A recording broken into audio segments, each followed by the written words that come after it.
Hello नमस्कार दोस्तों। कैसे हैं आप लोग? आप लोगों का लर्न विथ अजीत में स्वागत है। तो आइए आज LWA में कुछ नया सीखने का कोशिश करते हैं। इसमें आपके लिए 50 बहुत ही महत्वपूर्ण क्वेश्चन का सेट तैयार किया गया है, जो कि आपके लिए काफ़ी फायदेमंद होने वाला है, चाहे आप किसी भी कम्पिटिटिव एग्जाम्स की तैयारी क्यों ना कर रहे हो। तो दोस्तों अंत तक बने रहिएगा। यदि अच्छा लगेगा तो लाइक कीजिएगा और सब्सक्राइब करना ना भूलिएगा दोस्तों। यदि मेरी बातों में या फिर क्वेश्चंस में या फिर कहीं भी आपको डाउट हो तो प्लीज़ कमेंट करके ज़रूर बताइएगा, जिससे मैं सुधार करने का कोशिश करूँगा। तो आइए बिना आपके समय को गवाते हुए पहला क्वेश्चन पे शुरू करते हैं, और पहला क्वेश्चन ही बहुत ही दमदार लेवल का दिखने को मिल रहा है।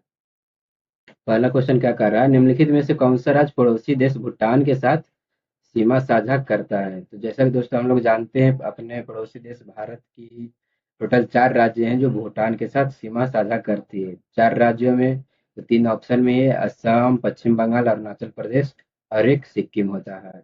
इसलिए इसका सही आंसर इनमें से सभी हो जाएगा।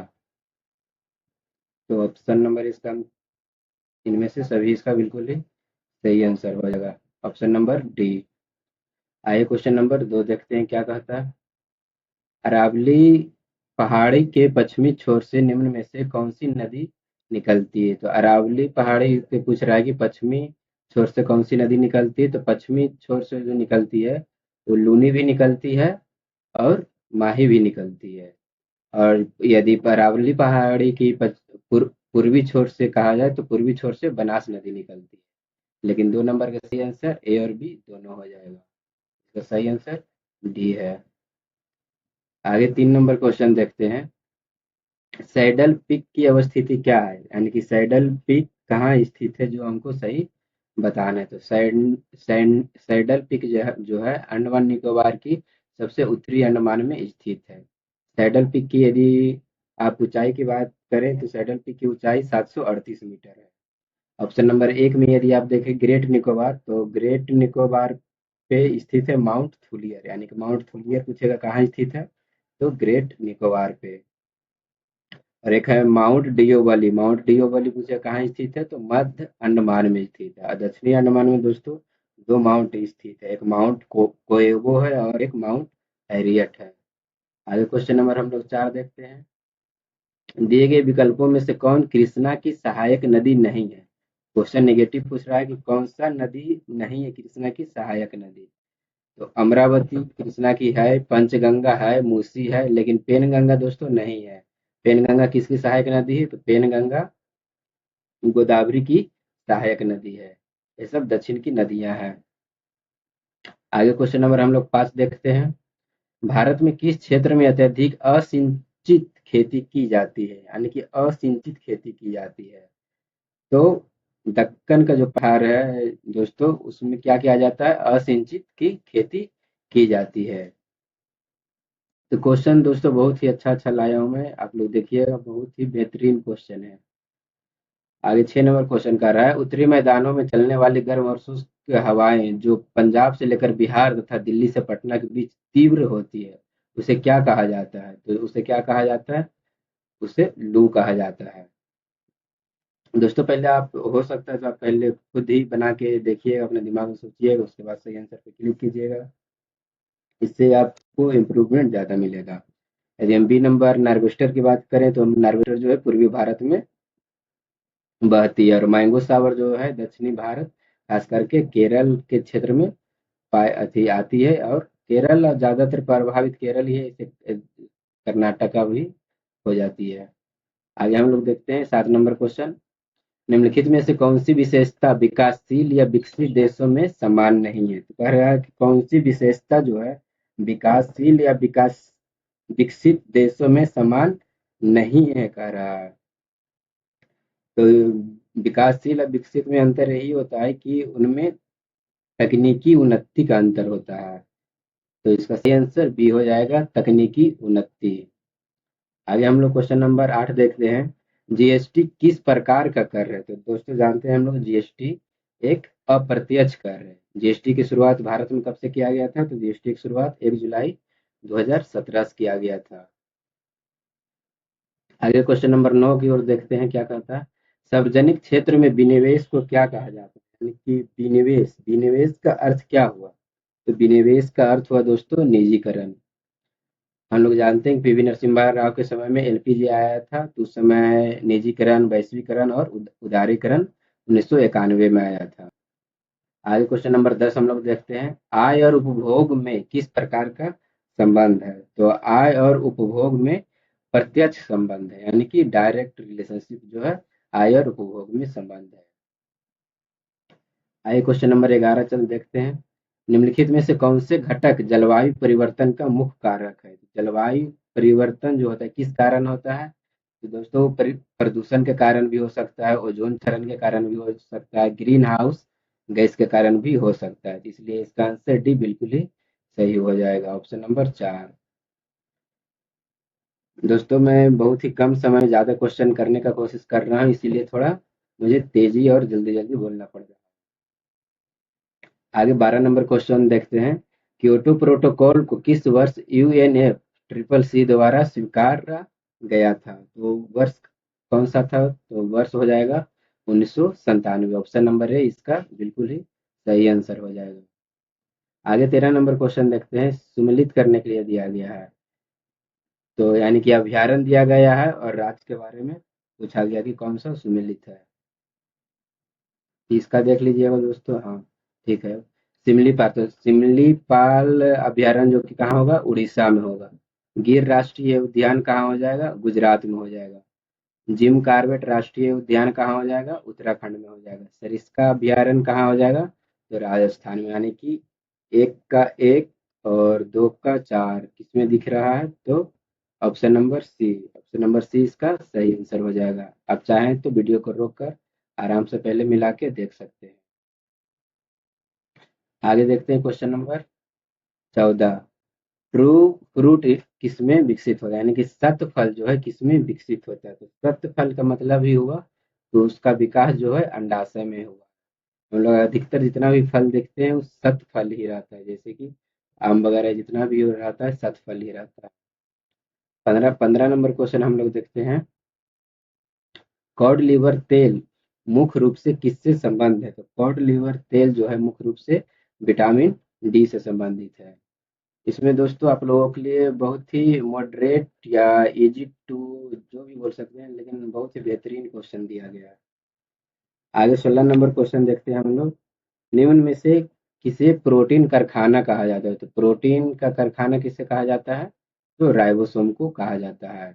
माइटोकॉन्ड्रिया को क्या कहा जाता है? तो पावर हाउस ऑफ सेल कहा जाता है। क्लोरोप्लास्ट जो है दोस्तों, क्लोरोप्लास्ट की मदद से ही हरी पत्तियों में खाना बनाया जाता है, यानी कि खाना बनाता है। डिक्टोसोम जो है दोस्तों, डिक्टोसोम पादप में ही एक तरह से पाया जाने वाला गौल्जिकाय के रूप में पाया जाता है, जो कि पैकेजिंग की काम करता है पादप कोशिका में। आगे 17 देखते हैं, वह जीव जिनमें से केंद्रक झिल्ली का अभाव होता है उसे क्या कहा जाता है? तो केंद्रक झिल्ली का अभाव किसमें होगा? तो केंद्रक झिल्ली का अभाव हो जाएगा प्रोकैरियोटिक में। इसका सही आंसर हो जाएगा ऑप्शन नंबर डी, प्रोकैरियोटिक। इनमें से बहुत सारी वैसी चीज नहीं पाई जाती प्रोकैरियोटिक में जो कि यूकैरियोटिक में पाई जाती है। और एक कोशिकीय जीव हम लोग जानते हैं, जैसे कि मोनेरा, प्रोटिस्टा, ये सब जो है, और जीवाणु, साइनोबैक्टीरिया जो है एक कोशिकीय जीव में आ जाते हैं। और बहुकोशिकीय जीव में जिसमें से एक से अधिक कोशिका पाई जाती है बहुकोशिकीय हो जाएगी। यूकैरियोटिक जिसमें मनुष्य वगैरह जो जो आएगा वो यूकैरियोटिक में आ जाएगा। और प्रोकैरियोटिक में जो आएगा वो मोनेरा, प्रोटिस्टा ये सब जो है प्रोकैरियोटिक में आता है। आगे 18 नंबर हम लोग देखते हैं, कौन सा संशोधित भूमिगत तना का एक उदाहरण है? तो कौन सा एक तना का उदाहरण नहीं, देखिए कौन है, तो कौन सा तना का उदाहरण हो जाएगा? आलू इसमें ए नंबर बिल्कुल ही सही है, तना का उदाहरण हो जाएगा। बाकी गाजर और शकरकंद जो है एक जड़ का उदाहरण है, यानी कि जड़ का रूपांतरित होता है। 19 नंबर क्या कह रहा है, निम्नलिखित में से कौन सा कथन फ्लोएम के बारे में सही है? यानी सही क्वेश्चन पूछ रहा है कि इन चार ऑप्शनों में कौन सा सही है। हम लोग देखते हैं कौन सा सही है। तो फ्लोएम पानी और खनिजों का परिवहन करता है? तो नहीं दोस्तों, इसमें फ्लोएम पानी का तो जाइलम करता है ना, तो फ्लोएम इसका नहीं होगा। तब बी नंबर कह रहा है फ्लोएम फोटोसिंथेटिक उत्पादों का परिवहन करता है। सी कह रहा है फ्लोएम पौधे को सहारा देता नहीं दोस्तों, सहारा देने का तो कोई और भी काम कर रहा है, जैसे कि कोलेनकाइमा परेनकाइमा से पौधे को सहायता देने का काम करता है। इस तरह से इसका सही आंसर हो जाएगा बी, यानी कि फ्लोएम जो है फोटोसिंथेटिक उत्पादों का परिवहन करता है। आगे हम लोग देखते हैं क्वेश्चन नंबर 20। स्थलीय हरे पौधों की पत्तियों से कितनी मात्रा में उपलब्ध सौर ऊर्जा को खाद्य ऊर्जा में परिवर्तित किया जाता है? तो दोस्तों मात्र 1% परिवर्तित किया जाता है, मात्र 1%, जो कि स्थलीय हरे पौधे होते हैं पत्तियों से सौर ऊर्जा को खाद्य ऊर्जा में जो परिवर्तित किया जाता है वो मात्र 1% ही किया जाता है। आगे हम लोग देखते हैं क्वेश्चन नंबर 21। क्वेश्चन नंबर 21 का रहा कैल्शियम कार्बाइड का उपयोग हरे फलों को पकाने के लिए किया जाता है, क्योंकि यह बनाता है, यानी कि यह क्या बनाता है? कैल्शियम कार्बाइड का उपयोग हरे पौधे पकाने के लिए किसका हम लोग प्रयोग करते हैं? तो एसिटिलीन का प्रयोग करते हैं। एसिटिलीन का प्रयोग हम लोग हरे फलों को पकाने में करते हैं। आगे हम लोग देखते हैं 22 नंबर क्वेश्चन कह रहा है एन कोषों में अधिकतम इलेक्ट्रॉनों की संख्या कितनी होती है? तो एन कोषों में अधिकतम इलेक्ट्रॉनों की संख्या कितनी हो जाएगी? 32 हो जाएगी। आगे देखते हैं 23 नंबर क्वेश्चन आधुनिक आवर्त सारणी के उस समूह का नाम बताएं जिसमें ऐसे तत्व हैं जो सभी गैस है, यानी कि पूछ रहा है कि किस समूह में सभी तत्व जो है गैस है? तो 18वीं है, समूह 18वीं में जानते हैं हम लोग कि इसको निष्क्रिय समूह भी कहा जाता है, समूह 18 को, जिसमें से helium neon argon krypton xenon और रेडॉन ये सब पाया जाता है। इसमें सभी अक्रिय गैस होते हैं और सभी के सभी क्या होते हैं? गैस होते हैं। दोस्तों मैं यह मान के चल रहा हूँ कि आप लोगों का सिलेबस खत्म होगा, आप लोग इस सारे के सारे सिलेबस पढ़ चुके होंगे, सिर्फ आप लोगों को रिवीजन का जरूरत होगा, प्रैक्टिस सेट का जरूरत होगा। इसलिए मैं सारे क्वेश्चन को बहुत ही जल्दी निकालने का कोशिश कर रहा हूँ और बहुत ही कम समय में। तो अच्छा लग रहा होगा तो दोस्तों प्लीज सपोर्ट कीजिएगा। आगे देखते हैं हम लोग क्वेश्चन नंबर 24। प्रेरक वो रासायनिक पदार्थ होते हैं जो जल में घुलकर मुक्त करते हैं, यानी कि जल में घुलकर क्या मुक्त करते हैं? तो प्रेरक जो है जल में घुलकर OH माइनस आयन को मुक्त करते हैं। तो इसका सही आंसर डी हो जाएगा। आगे देखते हैं हम लोग 25 नंबर क्या कहता है स्थितिज ऊर्जा के प्रबंधन में निम्न में से कौन सा कथन सत्य नहीं है? यानी कि क्वेश्चन निगेटिव पूछ रहा है हमसे। पढ़ लेते हैं कि क्या है। स्थितिज ऊर्जा के बारे में कौन सा कथन सत्य नहीं है? स्थितिज ऊर्जा क्रियाशील ऊर्जा है। तो स्थितिज ऊर्जा क्रियाशील ऊर्जा कैसे होगा? तो गतिज ऊर्जा क्रियाशील हो जाते हैं, गलत है। बी कह रहा है ऊंचाई में परिवर्तन होने पर स्थितिज ऊर्जा में परिवर्तन नहीं होता है। ऊंचाई में परिवर्तन होने से होता है स्थितिज ऊर्जा में परिवर्तन। आगे कह रहा है सी स्थितिज ऊर्जा संचित ऊर्जा नहीं है, ये भी गलत कह रहा है। तो यानी कि इसका सही आंसर हो जाएगा सभी असत्य। ऊपर के आपने जितने भी तीन के तीन ऑप्शन पढ़े सभी के सभी क्या है? असत्य, कोई भी इनमें से सही नहीं है। आप क्वेश्चन को ध्यान से पढ़िएगा, ऑप्शन को पढ़िएगा, उसके बाद आपको पूरा पता चल जाएगा कि क्या है क्या नहीं। आगे देखते हैं हम लोग इधर 25 नंबर क्वेश्चन, 25 होगा हाँ।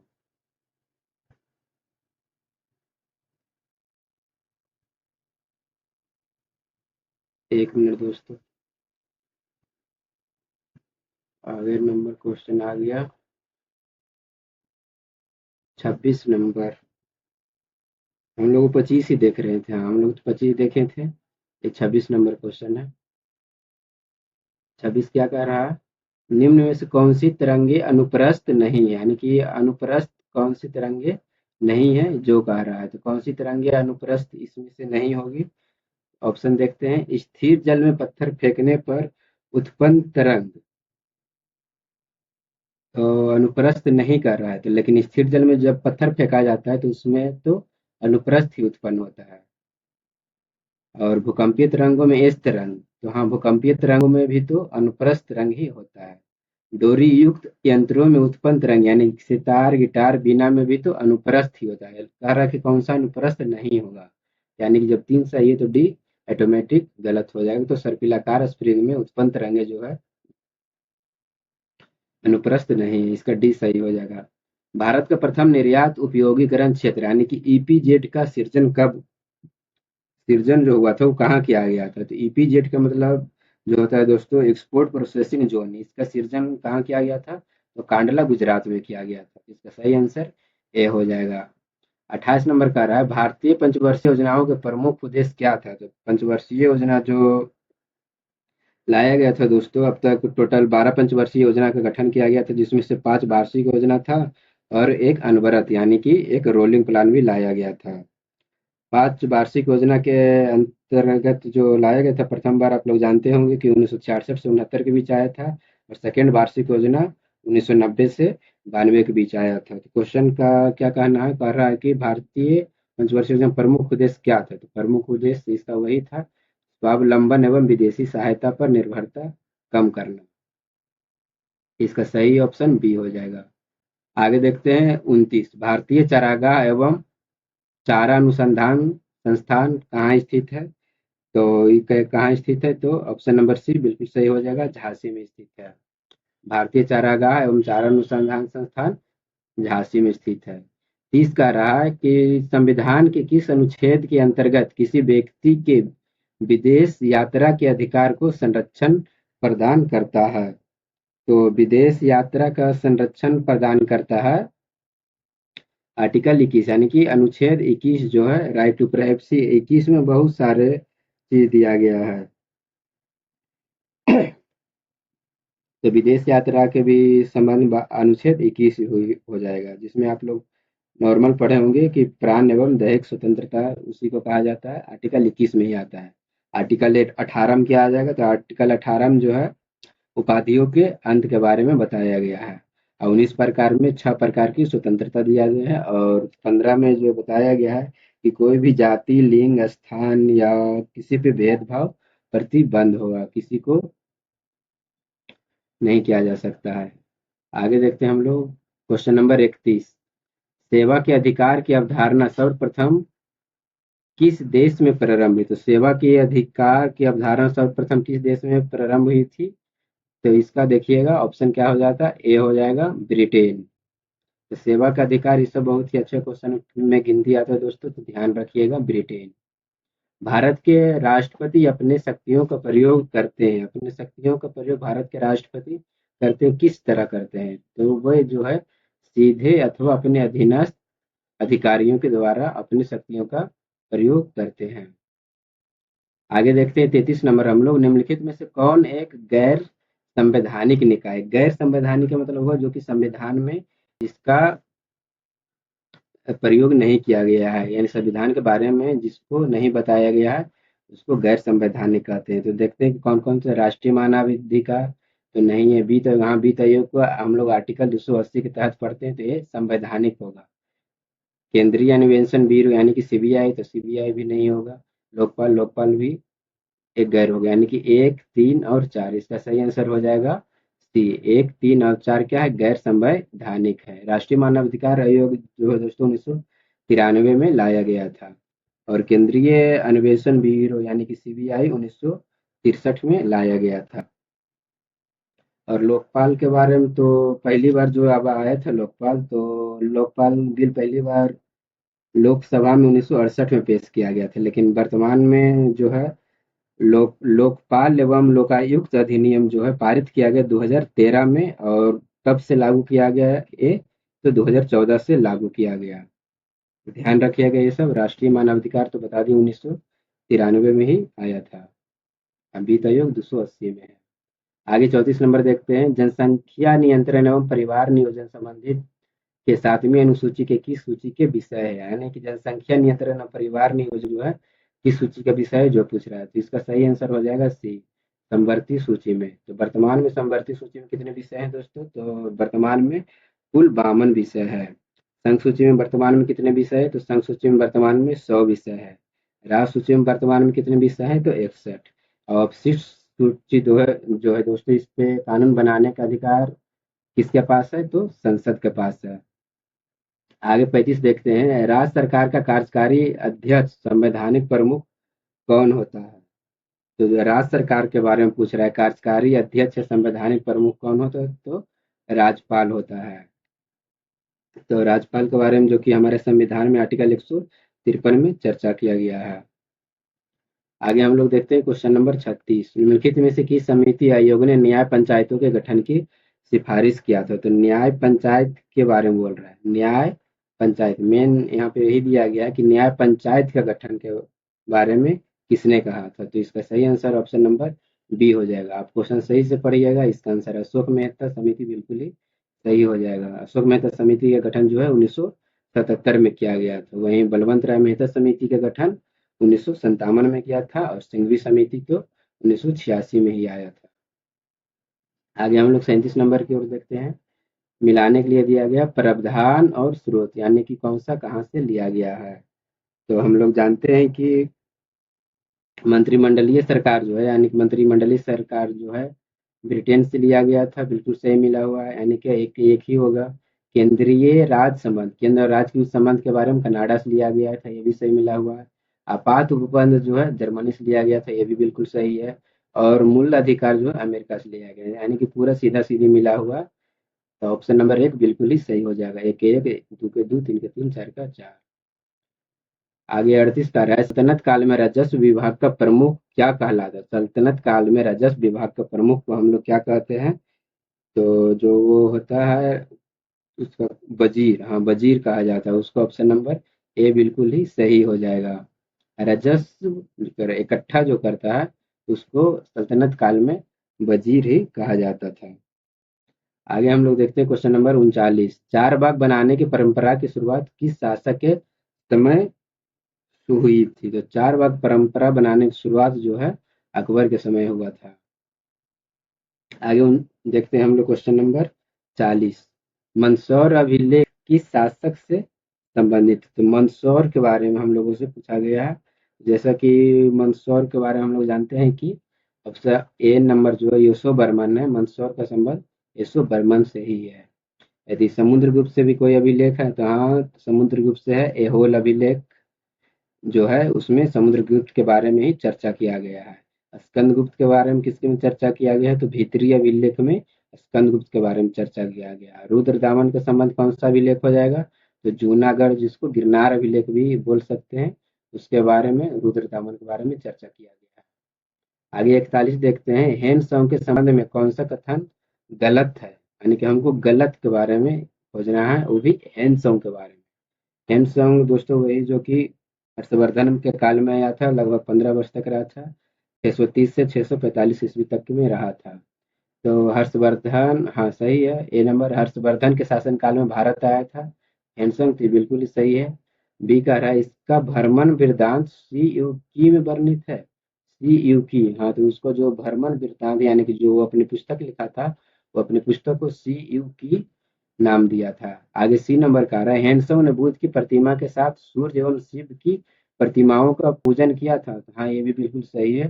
हैंडसम जो है बुद्ध की प्रतिमा के भी साथ साथ सूर्य और शिव की भी प्रतिमाओं का पूजन किया था। तो इसका सही आंसर ऑप्शन नंबर डी हो जाएगा, यानी कि सभी सही है। ए बी सी सभी सही है।